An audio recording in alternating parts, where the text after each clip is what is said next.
So what's up, y'all? My name is VloneOmie. I'm out here with the Broken Playground. We're having some Broken Playground conversations, man. Let's get it done. It's funny because, okay, so the whole thing behind VloneOmie, as generic as it sounds, I've always been interested in the brand, but not necessarily because of the clothing itself, but the mantra that's behind it. Because they come off with the idea, like their whole premise is like live alone, die alone. I've always found that very interesting because I've always dedicated myself to working towards everything that I have in my life. So it's like, I feel like, you know, hearing that mantra of like live alone, die alone, it's like every single day that I wake up, I go and I work on myself, for myself. And it's like with or without the people around me, you know, the work doesn't stop. So like that's where VloneOmie came from. Honestly, in high school, it really started sticking in high school because people dead ass used to just start calling me like just Vlone. They're like, yo Vlone, reach, and I'm like, well shit. Like when people are already calling me in and I don't even call myself it, I guess I gotta call myself VloneOmie. So that's where the name came from, and it's just kind of stuck. So it's actually kind of all over the place. I was born in Edmonton, Alberta, but I spent the majority of my foundation in Trinidad, in the Caribbean. And then I spent like more of my later childhood years and on in Toronto. So I feel like it's really interesting because I've gotten so many different perspectives of life, you know, being in the Caribbean and then being not only in one city in Canada, but like two.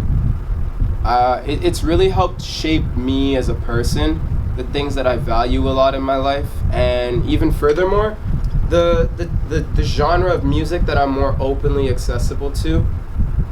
I'd say like I take a lot of influences from everything that I listen to, and it's like even like the influence of like soca music from back home in Trinidad, all of that is stuff that I take into account.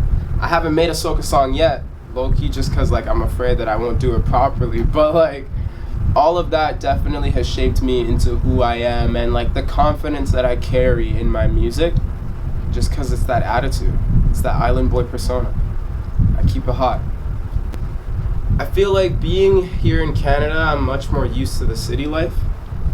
So I'd say like nowadays I'm much more heavily influenced by my city lifestyle, the metropolitan lifestyle. But as I was younger, again, those formative years, like I carry a lot of my island values with me wherever I go. I carry Trinidad on my back, you know? Soon to be tatted on me, but I haven't gotten that far yet. But I carry it everywhere I go. Again, like, you know, that island boy persona where it's like, I really take the whole like VloneOmie stamp like very seriously in that aspect of like live alone, die alone, again, because it's like when I was back there, it was me there focusing on myself, for myself, and it wasn't exactly like I was there to like make a lot of friends and all that stuff. And I take all these things and all these life lessons from everyone that I've met or like in all the years of my life, and I bring that into my music and bring that into the connections I make with people everywhere. So I feel like that's really where the biggest influence from all of it came from. Again, you know? But yeah. My first song was originally released in April on SoundCloud, but I first dropped it on all music platforms in May of that same year, 2021. It's really interesting because the way that came along was one of the guys that I've known from high school. He was always invested in the music industry and making music at that time. And he woke up one day and he called me and he was like, yo, I'm on the way to the studio. I don't give a fuck what you're doing right now. Get your ass to the studio. Because like all throughout high school when I'm chilling with my homies, we'd be vibing and shit, and it's like people would just always put on freestyle beats, and it's like I would just be sitting there spitting for the fun of it, but it was like everybody else is just like, yo, damn, yo, this nigga Omie spitting some hot shit. And like one of the things that I remember the most was we were chilling outside before our lunch break, and like I dead ass went on for like an hour just freestyling on beat to beat to beat to beat to beat to beat. And it was like, it wasn't even like one of those things where it's like I stopped and caught my breath and waited to jump back in. It was like, oh, the beat's over, I'm gonna still keep it going. Oh, the beat started again? All right, let's get it going again. And it was like one of those things. And that was where everybody started like really influencing me and trying to push me into getting into the music. And like that was since I was in the 10th fucking grade. I didn't drop music until my first year at university, 2021. So it's like after that, and like I saw how well it was being received by everybody, I'm like, you know what? Making music is really fun. Everybody around me really likes what I'm putting out. So it's like, it's mutually beneficial. I get pride in the fact that I'm having a good time making this, and people also come and return that investment by showing me how much they enjoy what I'm making. So it's like, why stop there? And since April of 2021, it's been like magic ever since, you know? I'm going on over a year now, and it's like, what? 20,000 streams on Spotify alone, 9 million plus impressions on my music across all like services and social medias. And it's like, it's been really amazing because again, I've never asked for any of this a day in my life, and it's like I get to wake up feeling truly blessed knowing that there are so many people that not only feel my music but actively engage and wait for my music. Like people blowing up my phone talking about, yo, we need that new VloneOmie, yo, I need that unreleased, all that shit, you know? And that's really been the big motivator since day one. Oh, fuck. Oh, shit. You know, actually, that's not even that hard to answer. I don't want to sound generic.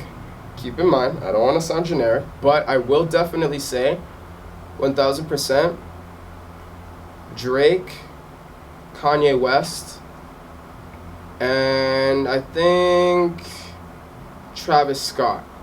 It's interesting because a lot of my music has been primarily on rage beats, and a lot of the artists that are on those are actually not anything like the people that I would say are my main influences. But I've grown up listening to Kanye, I've grown up listening to Drake, and then Travis Scott was like someone I've been tapped into like ever since his like come up.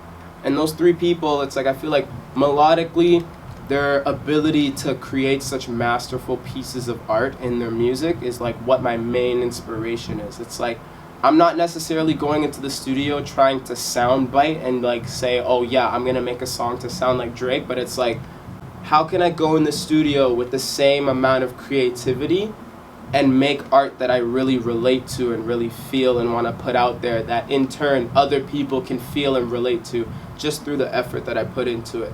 And I would say that those three are definitely big examples of like how much the creativity behind the creation is like just as important behind what you're actually like making musically and putting out into the world. Because it's like, I don't think anybody 10 years ago would tell you that someone like Drake has the ability to make a house album, or that someone like Kanye West has always broken industry standards with every project that he's made.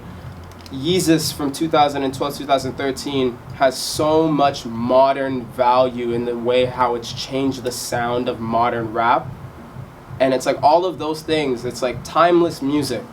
That's really what I want to be able to make at my highest form. And I'm not saying that I'm there yet, but definitely when I hit that apex of creativity, that's definitely the goal of what I'm looking for in the music that I put out into the world. So stay tuned, because again, you know, this is as much of a journey for me as it is for everybody that's listening alongside. And as time goes on, it's only going to get better and better, just like everyone I mentioned. So stay tuned. Aw, man. NLMG, man. Holy shit. Fucking love everybody on there. Those are my guys for real. Honestly.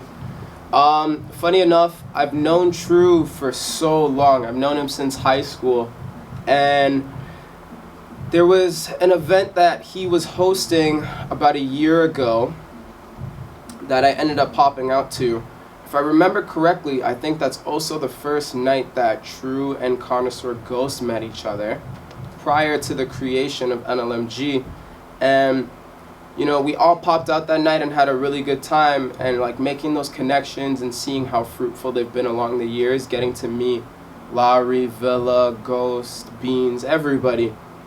It's been so interesting because I get to work alongside so many hard-working people, and it's so motivating and inspiring at the same time, because it's like, of course, as one person grows, everybody else is also growing, not just in their own way, but also collectively as a group, you know. And being able to have an opportunity to shine on a song with Lowry when he gave me the opportunity to hop on LV Jacket, go stream that by the way, but being able to hop on that with him, it was so interesting because he had no idea what to expect from me, and he still gave me that opportunity just off of one meeting. And just being able to interact with them, it's been so interesting, and I've already feel like I've learned so much about a side of the industry that I wouldn't have known if it weren't for all of these people. And so it's like, not only have they inspired me creatively with my music, but they've also like shown me how the networking aspect of the music world works as well.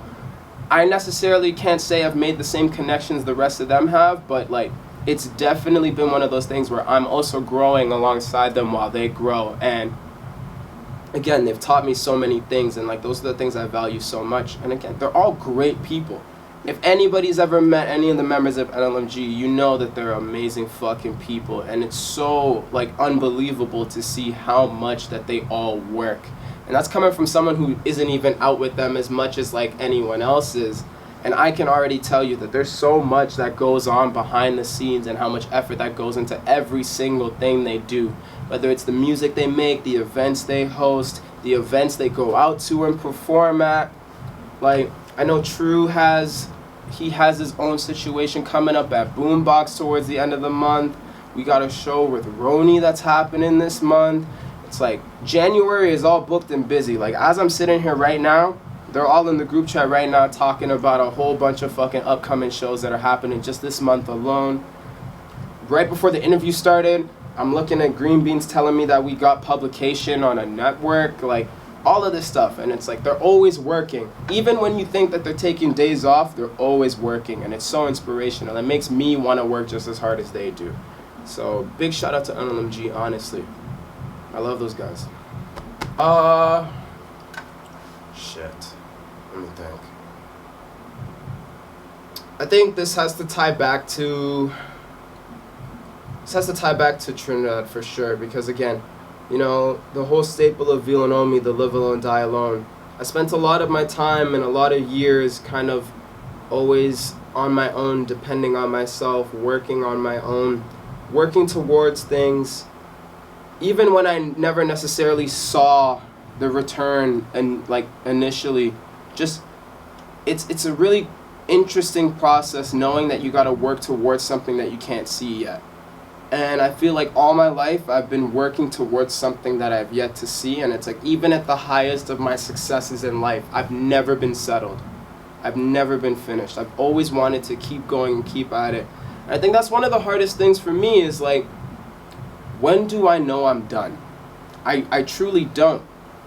And until that day that I really give my last to give, I'm going to keep up the same intensity and the same amount of work. And it's like, as inspiring and like creative I can be, it's also one of those things where it's a double-edged sword, because it's like, I put in all this work and I don't give myself enough time to seriously bask in everything that I've already accomplished. So I kind of put all my achievements to the back burner because I'm already too busy focused on working towards the next one.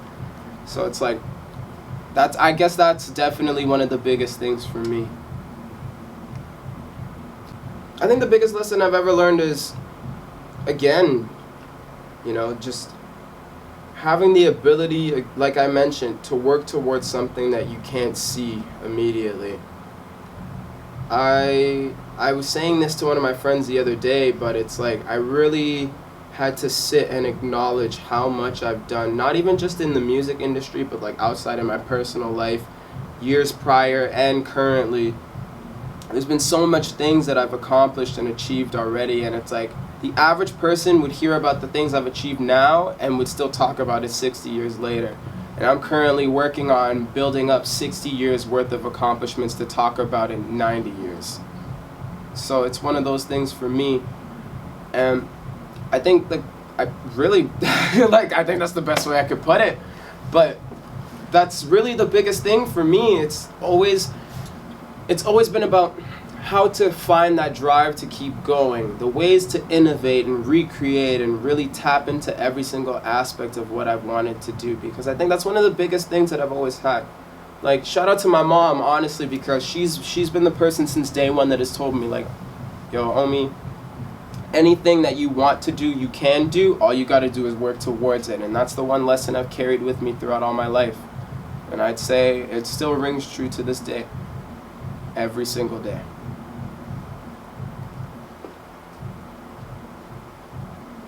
Either flight or teleportation. That way I don't need a passport. I'll be wherever I want in like however long. But all I know is I don't gotta pay for a plane ticket. I'm my own personal private jet, so definitely that one. Fuck. Okay. One of my really random ones, I know this might sound crazy, but like I really fucking hate people that chew with their mouth open. It pisses me off so much. So much. Like I have this one memory when I was younger and I was in daycare.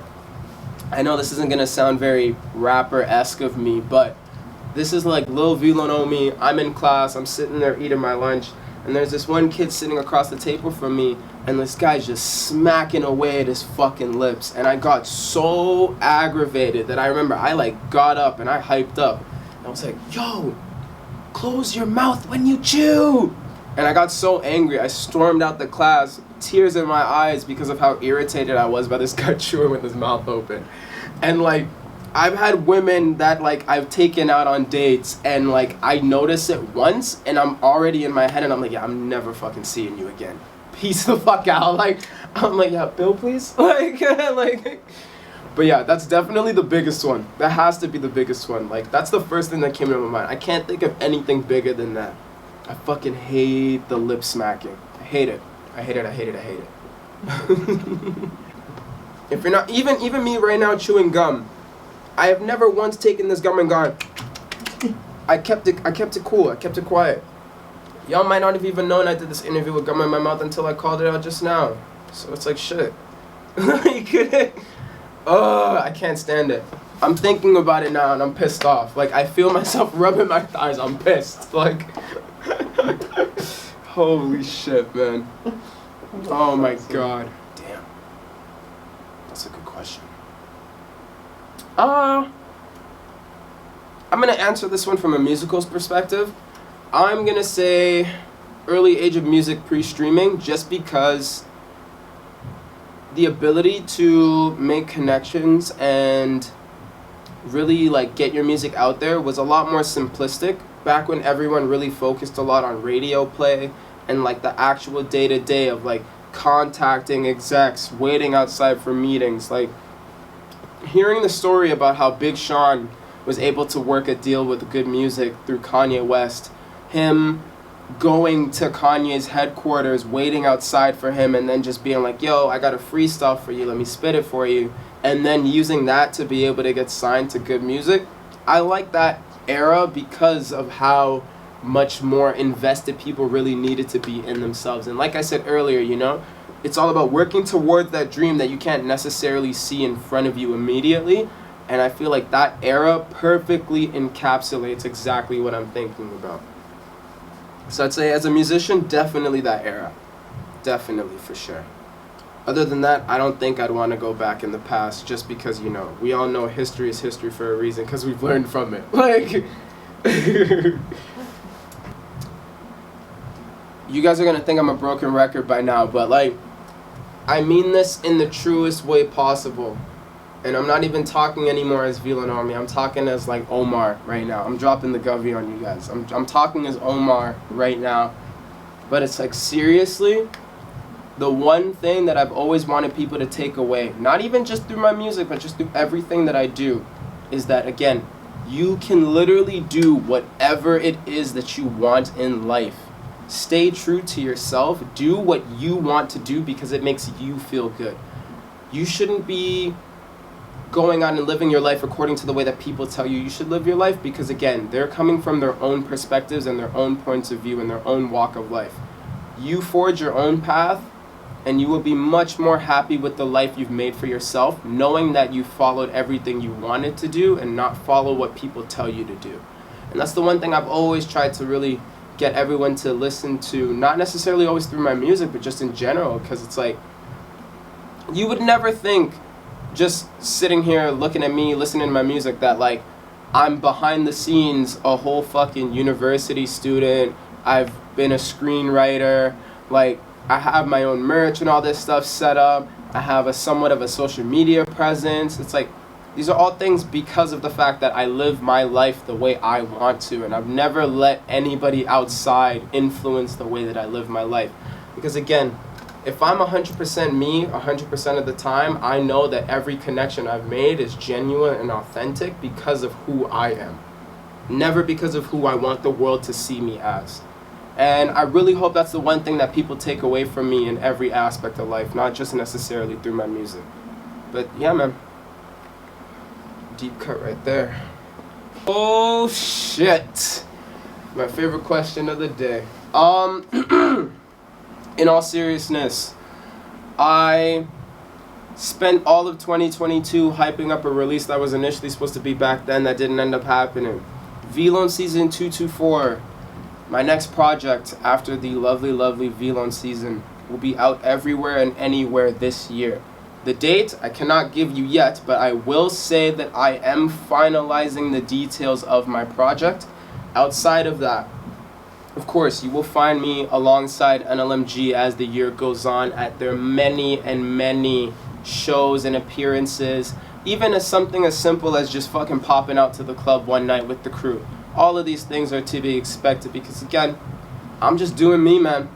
I told you guys from the get-go, I'm just doing me and letting the work speak for itself. So just stay tuned for all the music. Of course, I'm thankful for every single person that does. And I promise, you know, this adventure is just as great for me and it will be just as great for you guys as time goes on. My truest goal really is that I want to be able to have the power to just call up all of my homies one day and be like, yo, drop all your fucking plans. I have a VloneOmie showing tonight. You guys need to pop the fuck out. I want to be able to do that for everybody and anybody. So even if you're seeing this right now, you might be one of those people in the future. So stay fucking tuned. Tap in and lock in with me because I promise everybody that is here now, I'm bringing them with me no matter how far I go. So that's really it. Stay tuned, man. VLone Season 224. Yes, sir, ski. This has been VloneOmie with the Broken Playground. Just finished up some hot-ass playground conversations. Honestly speaking, stay tuned. I got a new single coming out just now. Honestly, look out for it early February at the latest. Maybe. I'm looking at probably late January though. Expect a new single coming out in the upcoming weeks, y'all. Because 2023, I gotta keep the same intensity I had in 2022. So stay tuned, y'all.